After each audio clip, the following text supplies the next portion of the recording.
Empire of Passion is a film that I really didn't want to talk about. It's not a bad film, it's pretty good. It's just that it's barely a horror film.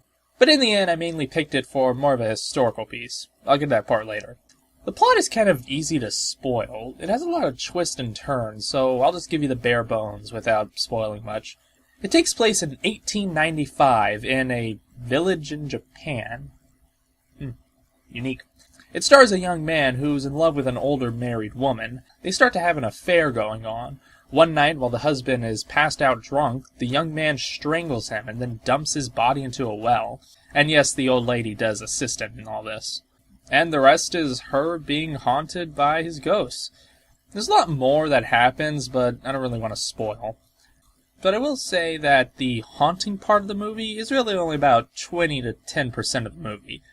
It's really barely a ghost story. It doesn't feel like it was added in at the last minute, but it feels more grounded. In fact, one could say that all this is going on in her head. Although there's no proof for that theory. I don't know, I just thought of it. It's written and directed by Nagisa Oshima, who, just like his later film, included a lot of sex in this movie.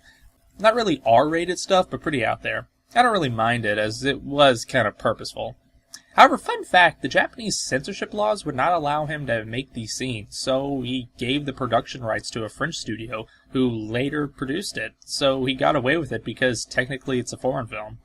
He did this with his previous film, In the Realm of Senses, which, by the way, in some countries labeled this film as In the Realm of Passion, as a sequel of some sort, but really there's no connection, besides the sex.